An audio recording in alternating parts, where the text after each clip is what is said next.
ರಾಮೇಶ್ವರಂ ಆಗಿರುವಂತಹ ಒಂದು bomb blast ಪ್ರಕರಣಕ್ಕೆ ಸಂಬಂಧಪಟ್ಟಂತೆ ಈಗ ಬಿಜೆಪಿ ಕಚೇರಿಯನ್ನು ಭದ್ರಗೊಳಿಸಲಾಗಿದೆ, ಬಂದೋಬಸ್ತ್ ಏರ್ಪಡಿಸಲಾಗಿದೆ, ಬದಲಾವಣೆ ಮಾಡಲಾಗಿದೆ ಸೆಕ್ಯೂರಿಟಿಯಲ್ಲಿ. ರಾಮೇಶ್ವರಂ ಕೆಫೆ ಬಾಂಬ್ ಬ್ಲಾಸ್ಟ್ ಪ್ರಕರಣ ಇದು. ಸೊ ಬಿಜೆಪಿ ಕಚೇರಿಗೂ ಕೂಡ ಉಗ್ರ ಭೇಟಿ ಮಾಹಿತಿ ಇರುವಂತಹ ಹಿನ್ನೆಲೆಯಲ್ಲಿ ಬಿಜೆಪಿ ಕಚೇರಿಯ ಸೆಕ್ಯೂರಿಟಿಯನ್ನು ಈಗ ಬದಲಾವಣೆ ಮಾಡಲಾಗಿದೆ. ಇಂದಿನಿಂದ ಬಿಜೆಪಿ ಕಚೇರಿಗೆ ಹೊಸ ಭದ್ರತೆ ನೀಡಲಾಗುತ್ತೆ. ಹೈಕಮಾಂಡ್ ಸೂಚನೆ ಬೆನ್ನಲ್ಲೇ ಏಜೆನ್ಸಿ ಬದಲಾವಣೆ ಮಾಡಲಾಗಿದೆ, ಚೇಂಜ್ ಆಗಿದೆ. ರಾಮೇಶ್ವರಂ ಕೆಫೆ ಬಾಂಬ್ ಬ್ಲಾಸ್ಟ್ ಏನಾಯ್ತಲ್ಲ, ಆ ಬಾಂಬ್ ಬ್ಲಾಸ್ಟು ಬಿಜೆಪಿಯ ಕಚೇರಿಗೆ ಹಾಕಬೇಕು, ಅಲ್ಲಿ ಬ್ಲಾಸ್ಟ್ ಮಾಡಬೇಕು ಅನ್ನುವಂಥ ಲೆಕ್ಕಾಚಾರ ಇತ್ತು ಅನ್ನುವಂಥ ಮಾಹಿತಿ. ಸೊ ಹಂಗಾಗಿ ಅಲ್ಲಿ ಭದ್ರತೆಯನ್ನು ಕೊಡೋದಕ್ಕೆ ಈಗ ಮುಂದಾಗಿರುವಂಥದ್ದು. ಬಿಜೆಪಿಯ ಕಚೇರಿಗೂ ಕೂಡ ಉಗ್ರ ಭೇಟಿ ಮಾಹಿತಿ ಇರುವಂಥ ಹಿನ್ನೆಲೆಯಲ್ಲಿ ಬಿಜೆಪಿ ಕಚೇರಿಯ ಸೆಕ್ಯೂರಿಟಿಯನ್ನು ಈಗ ಬದಲಾವಣೆ ಮಾಡಲಾಗಿದೆ. ಅಂದರೆ ಹೆಚ್ಚಳವಾಗಿ ಭದ್ರತೆಯನ್ನು ಕೊಡಲಾಗುತ್ತೆ. ಇಂದಿನಿಂದ ಬಿಜೆಪಿ ಕಚೇರಿಗೆ ಹೊಸ ಭದ್ರತೆ ಇದು. ಹೈಕಮಾಂಡ್ ಸೂಚನೆಯ ಮೇರೆಗೆ ಏಜೆನ್ಸಿ ಚೇಂಜ್ ಮಾಡಲಾಗಿದೆ. ಬಿಜೆಪಿ ಕಚೇರಿಗೂ ಕೂಡ ಈ ಉಗ್ರರ ಕರಿನೆರಳು ಇರುವಂಥ ಹಿನ್ನೆಲೆಯಲ್ಲಿ ಸೂಕ್ತ ತರಬೇತಿ ಪಡೆದಿರುವಂಥ ಏಜೆನ್ಸಿಗೆ ಭದ್ರತೆಯ ಜವಾಬ್ದಾರಿ ನೀಡಲಾಗಿದೆ. ಇಂದಿನಿಂದ ಬಿಜೆಪಿ ಕಚೇರಿಗೆ ಹೊಸ ಭದ್ರತೆ ನೀಡಲಾಗುತ್ತೆ. ಬಿಜೆಪಿ ಹೈಕಮಾಂಡ್ ಸೂಚನೆಯ ಬೆನ್ನಲ್ಲೇ ಈ ಒಂದು ಬದಲಾವಣೆ ಮಾಡಲಾಗಿದೆ. ಇದುವರೆಗೂ ವಿಸ್ಡಮ್ ಏಜೆನ್ಸಿಯಿಂದ ಭದ್ರತೆಯನ್ನು ಕೊಡಲಾಗ್ತಾ ಇತ್ತು. ಈಗ ಅದನ್ನು ಬದಲಾವಣೆ ಮಾಡಲಾಗಿದೆ.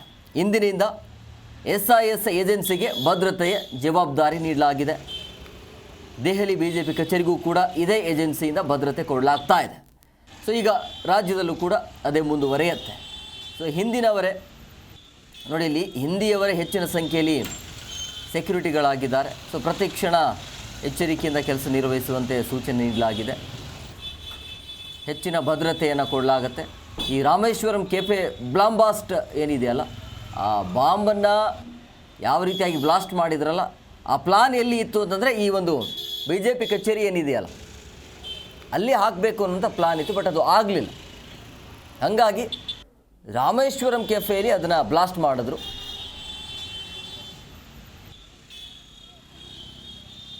ಈಗ ಆ ಬಿಜೆಪಿಯ ಕಚೇರಿಯ ಮುಂಭಾಗದಲ್ಲಿ ಹೆಚ್ಚಿನ ಭದ್ರತೆ ನೀಡಲಾಗಿದೆ. ಜೊತೆಗೆ ಅದರಲ್ಲಿ ಬದಲಾವಣೆ ಕೂಡ ಮಾಡಲಾಗಿದೆ. ಸೆಕ್ಯೂರಿಟಿ ಬದಲಾವಣೆ ಆಗುತ್ತೆ. ಮೊದಲು ವಿಸ್ಡಮ್ ಏಜೆನ್ಸಿಯಿಂದ ಭದ್ರತೆಯನ್ನು ಕೊಡಲಾಗ್ತಾ ಇತ್ತು. ಈಗ SIS ಏಜೆನ್ಸಿಯಿಂದ ಭದ್ರತೆ ನೀಡಲಾಗುತ್ತೆ. ದೆಹಲಿಯಲ್ಲೂ ಕೂಡ ಇದೇ ಏಜೆನ್ಸಿಯಿಂದ ಭದ್ರತೆ ಕೊಡಲಾಗ್ತಾ ಇದೆ. ಈಗ ರಾಜ್ಯದಲ್ಲೂ ಕೂಡ ಇವ್ರ ಕಡೆಯಿಂದ ಭದ್ರತೆ ನೀಡಲಾಗುತ್ತೆ. ಹೆಚ್ಚಿನ ಭದ್ರತೆ ಕೊಡಲಾಗ್ತಾ ಇದೆ. ಸಹಜವಾಗಿ ಬಿಜೆಪಿಯ ನಾಯಕರು ಇರ್ತಾರೆ, ದೊಡ್ಡ ದೊಡ್ಡ ನಾಯಕರು ಕೂಡ ಅಲ್ಲಿ ಭೇಟಿಯನ್ನು ಕೊಡ್ತಿರ್ತಾರೆ. ಸೊ ಹಂಗಾಗಿ ಏನು ಬೇಕಾದರೂ ಆಗಬಹುದು. ಯಾವುದೇ ರೀತಿಯಾಗಿ ಸಮಸ್ಯೆ ಆಗಬಾರ್ದು ಅಂಥೇಳಿ ಮುಂಜಾಗ್ರತಾ ಕ್ರಮವಾಗಿ ಬಿಗಿ ಭದ್ರತೆಯನ್ನು ಕೊಡಲಾಗ್ತಾ ಇದೆ. ಹೆಚ್ಚುವರಿಯಾಗಿ ಭದ್ರತೆಯಲ್ಲಿ ಬದಲಾವಣೆ ಮಾಡಲಾಗ್ತಾ ಇದೆ. ರಾಮೇಶ್ವರಂ ಜಾಗದ ಬದಲಾಗಿ ಇಲ್ಲಿ ಏನಾದರೂ ಅದು ಬ್ಲಾಸ್ಟ್ ಆಯಿತು ಅಂದರೆ ಏನಾಗ್ತಿತ್ತೋ ಏನು. ಸೊ ಹಂಗಾಗಿ ಮುಂಜಾಗ್ರತಾ ಕ್ರಮವಾಗಿ ಹೈಕಮಾಂಡ್ ಸೂಚನೆಯ ಮೇರೆಗೆ ಈಗ ಅದನ್ನು ಬದಲಾಯಿಸಿದ್ದಾರೆ, ಬದಲಾವಣೆ ಮಾಡಲಾಗಿದೆ. ಹೆಚ್ಚುವರಿಯಾಗಿ ಸೆಕ್ಯೂರಿಟಿ ನೀಡಲಾಗುತ್ತೆ ಬಿಜೆಪಿಯ ಕಚೇರಿಯಲ್ಲಿ. ಈಗ ಯಾರೇ ಹೋದರೂ ಕೂಡ ಅದು ಚೆಕ್ ಮಾಡೋದು ಬೇರೆ ರೀತಿಯ ಪ್ರೊಸೆಸ್ ಇರುತ್ತೆ. ಗೊತ್ತಾಗ್ಬಿಡುತ್ತೆ ಯಾರೇ ಹೋದರೂ ಕೂಡ.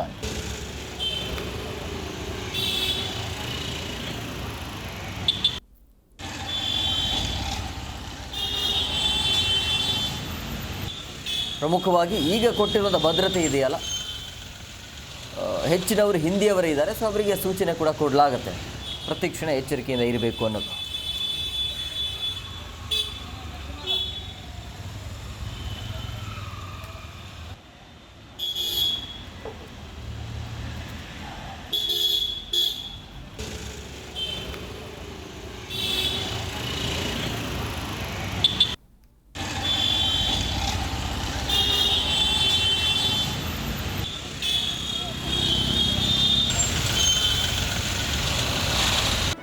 ಜಿ ಕನ್ನಡ ನ್ಯೂಸ್ ಈಗ ನಿಮ್ಮ ಮನೆಯಲ್ಲೇ ನೋಡಿ. ಎಲ್ಲ ಕೇಬಲ್ಗಳಲ್ಲಿ ಈಗ ಲಭ್ಯ. ನಿಮ್ಮ ನೆಚ್ಚಿನ ಜಿ ಕನ್ನಡ ನ್ಯೂಸ್ ಈಗ ಸನ್ ಡೈರೆಕ್ಟ್ ನಲ್ಲಿ number 292, Tata play number 1664, Jio TV number 1334, NXT digital number 30, N cable number 30, city networks 51, U digital number 162, GTPL number 17, Rockline telecommunications number 42, Shri Basaveshwara cable number 168, rural cable network 60, Vinayaka digital 57, Abhishek cable 821, city channel 53, Siddeshwara cable network 57, V4 digital Infotech 628, ಸೂರ್ಯ digital networks 53, Gajanan digital number 836, Malnad infotech private limited number 56, Metrocast number 830, victory digital number 167ರಲ್ಲಿ ನೋಡಿ ಆನಂದಿಸಿ.